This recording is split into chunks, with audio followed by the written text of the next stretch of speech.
Jeff Chandler, best remembered for his powerful portrayal of Cochise in Broken Arrow. I prayed that a decent peace would come. I wanted it for my country. I wanted it for Cochise and his people. And I wanted it because I loved a girl. Shared a deeply turbulent relationship with Esther Williams. This video uncovers the roots of his intense resentment toward her. Mr. Darcy, I don't know a lot about history, but I do know this. A lot of men have tried to take a lot of places all for themselves, even in this country. A story marked by scandal, whispered rumors, and startling revelations. But that's only part of the story. We'll also explore lesser-known aspects of Chandler's personal life, along with the professional struggles that shaped his rise in Hollywood. Are you part of the entertainment world? Yep.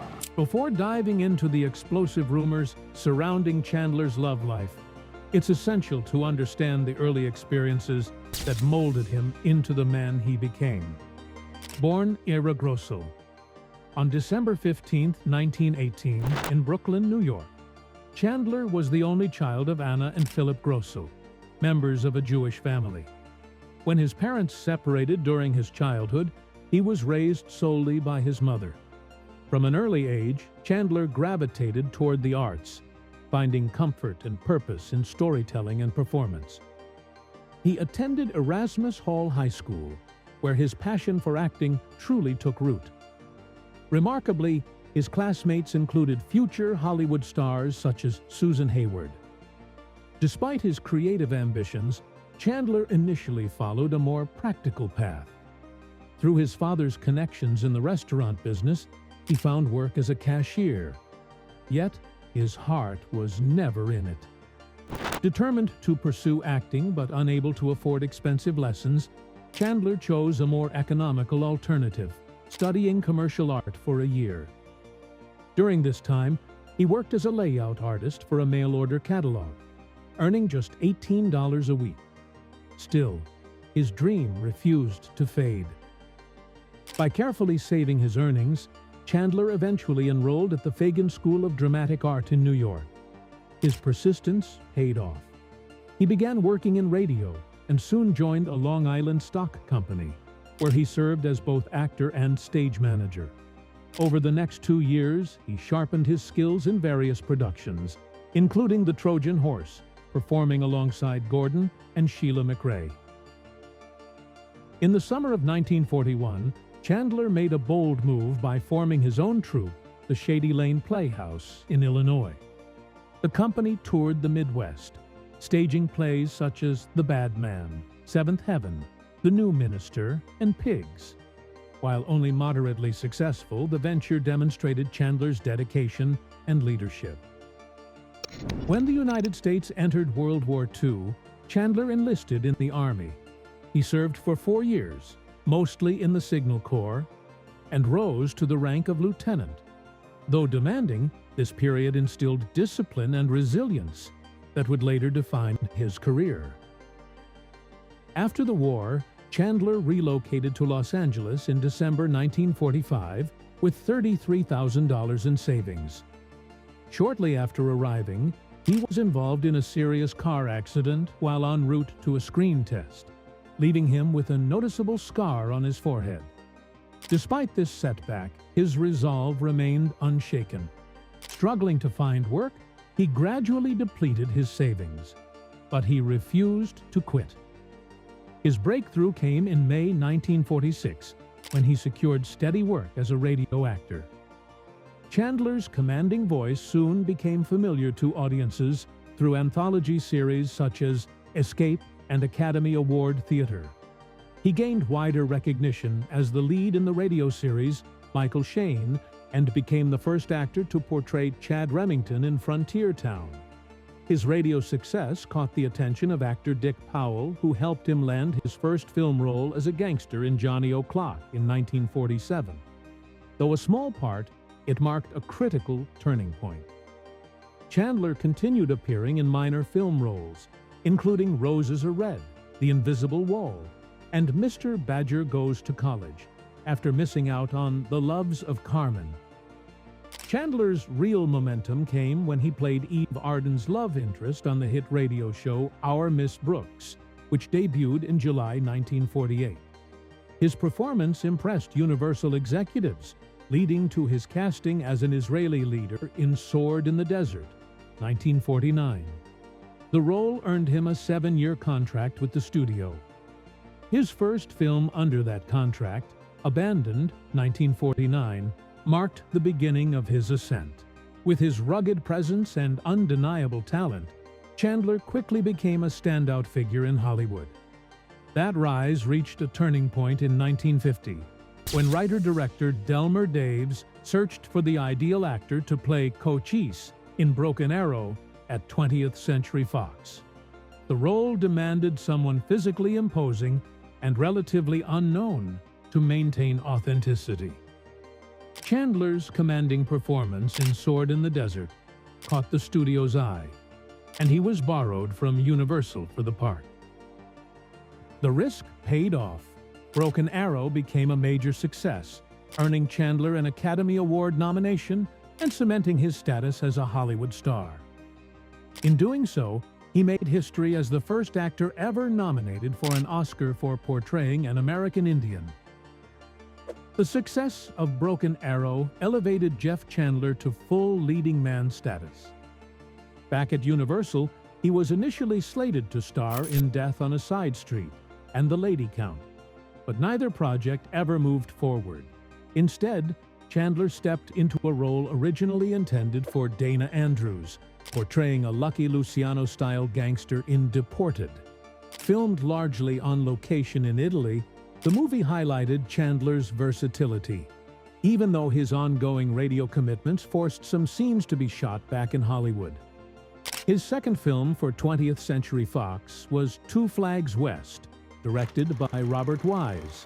Chandler replaced Lee J. Cobb and played a bitter Union cavalryman, a character role that marked a clear departure from his usual leading man image. The production required extensive travel, with Chandler commuting back and forth to Hollywood during the shoot. Returning to Universal, Chandler starred as an adventurous rogue in Smuggler Island, a role he felt closely mirrored his own personality. However, Hollywood frequently cast him in ethnically diverse roles due to his distinctive, angular features. He soon reunited with Fox and director Delmer Daves to portray a Polynesian chief in Bird of Paradise, 1951, a performance Chandler later admitted closely resembled his work as Cochise. That same year, Chandler played a boxer in Iron Man, 1951, a remake of an earlier Lew Ayres film.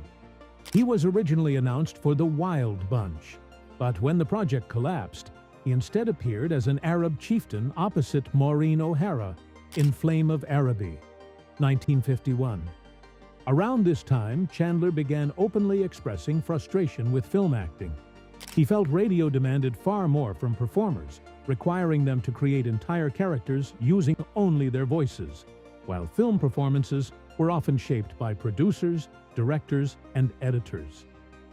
Chandler reprised his role as Cochise in another Western, The Battle at Apache Pass, for Universal.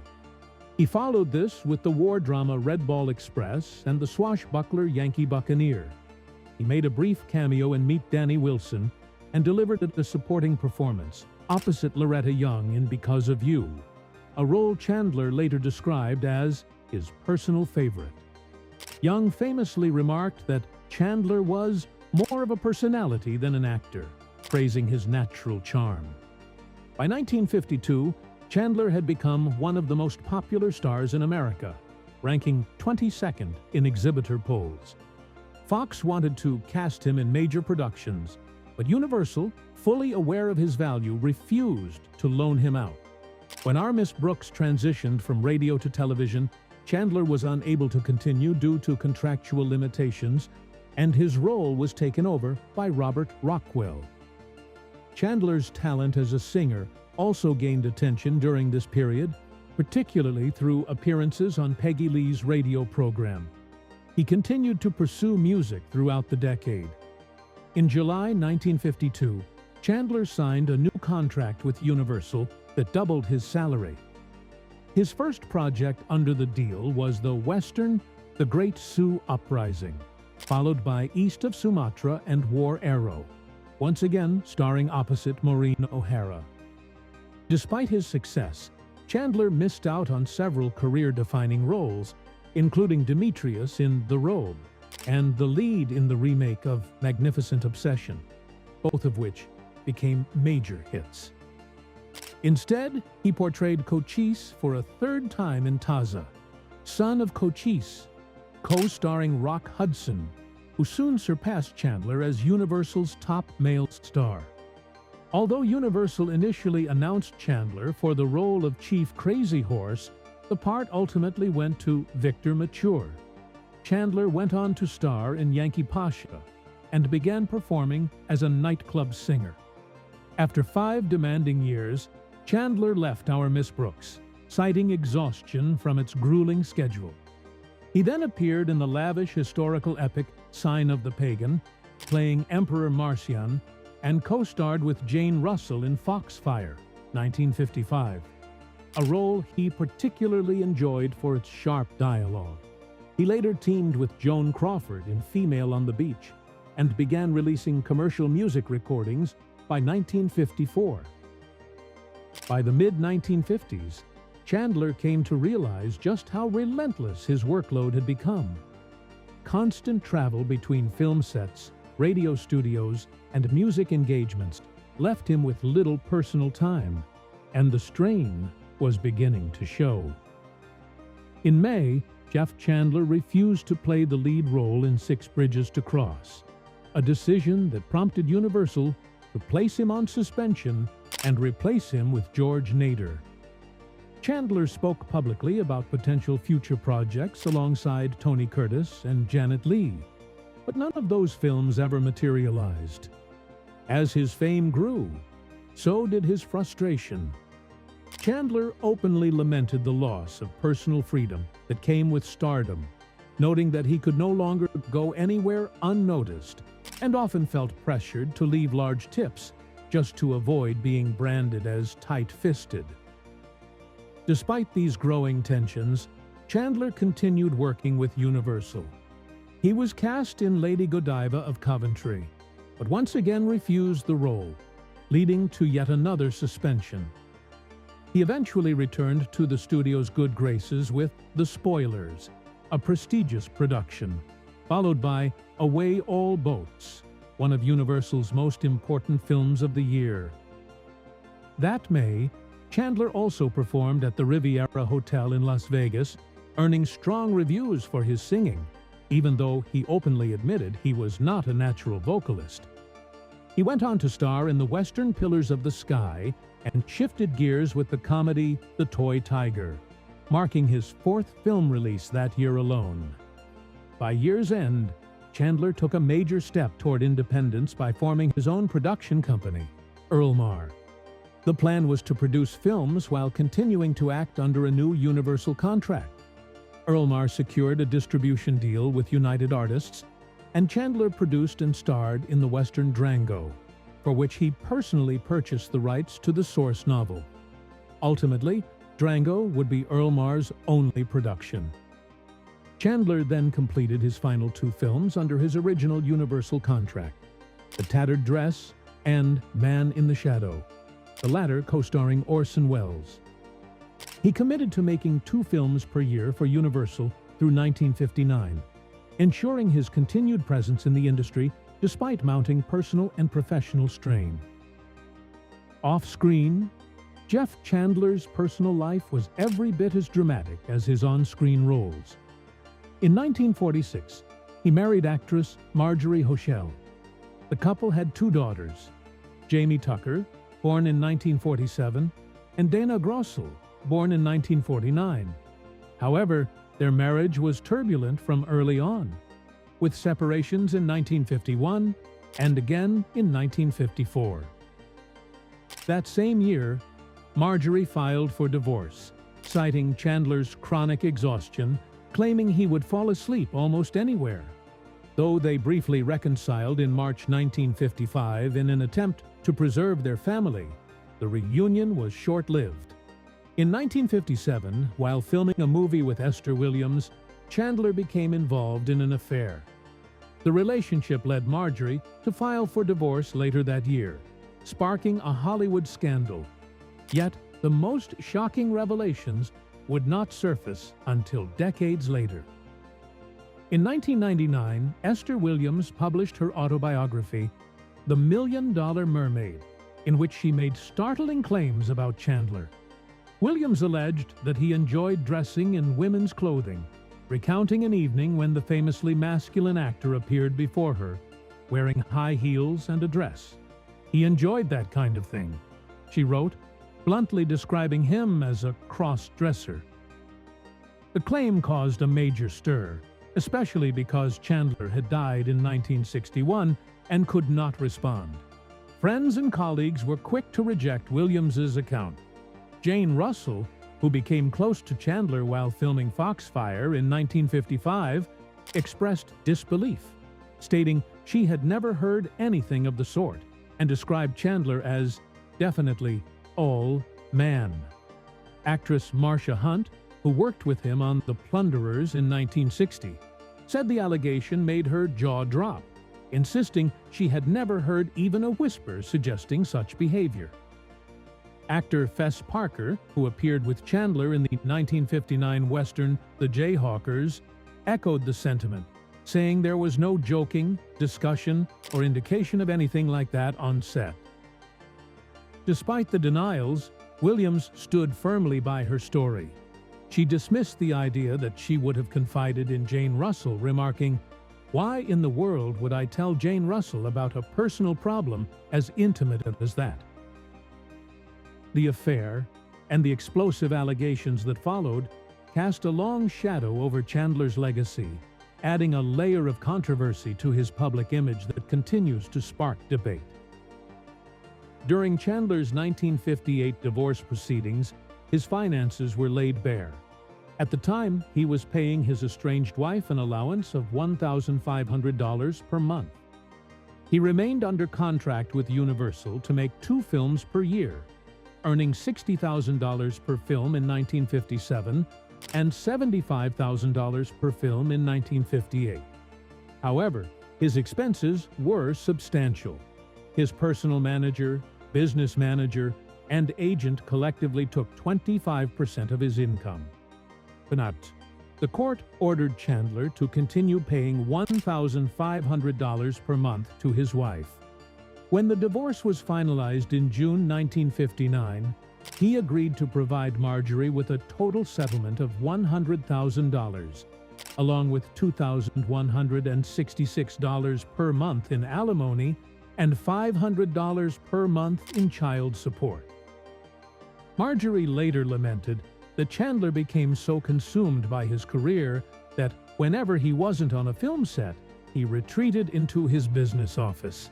The emotional strain, she claimed, was so intense that it eventually led her to develop an ulcer. Jeff Chandler's later years proved to be just as eventful and complicated as his early rise to fame. His outspoken support for Israel during the 1956 Suez Crisis carried lasting consequences. By 1960, the United Arab Republic had launched a campaign to ban his films throughout Arab countries, significantly impacting his international appeal. Despite the backlash, Chandler remained active in Hollywood and deeply engaged in labor politics. A committed Democrat, he represented the Screen Actors Guild during the 1960 actors' strike, advocating strongly for performers' rights. Tragedy struck while Chandler was filming Merrill's Marauders in the Philippines. On April 15, 1961, he injured his back while playing baseball with U.S. Army Special Forces soldiers who were serving as extras on the film. Determined to complete the production, Chandler relied on pain-killing injections to continue working. The injury, however, was far more serious than initially believed. On May 13, 1961, Chandler underwent surgery for a herniated spinal disc in Culver City, California. The procedure led to catastrophic complications when an artery was damaged, causing massive internal bleeding. 4 days later, on May 17th, doctors performed an emergency operation lasting 7.5 hours, during which Chandler received 55 pints of blood. A third surgery followed on May 27th, requiring an additional 20 pints. Despite these efforts, Chandler developed a blood infection complicated by pneumonia. He died on June 17, 1961, at just 42 years old. At the time of his death, Chandler was romantically involved with British actress Barbara Shelley. His funeral drew more than 1,500 mourners, with Tony Curtis and Gerald Moore serving as pallbearers. He was laid to rest at Hillside Memorial Park Cemetery in Culver City. An investigation later determined that Chandler's death resulted from medical malpractice. His children filed a $1.5 million lawsuit against the hospital and physicians involved, eventually settling for $233,200. Chandler left an estate valued at approximately $600,000 to his daughters. His ex-wife later sued the estate for $80,000, citing unpaid obligations from their divorce settlement. Despite the legal disputes and controversies that followed his passing, Chandler's legacy in Hollywood endured. Known for his meticulous attention to detail, he was often perceived as introverted. Yet those who worked closely with him remembered a lighthearted, easygoing presence, someone who helped ease the immense pressures of film production.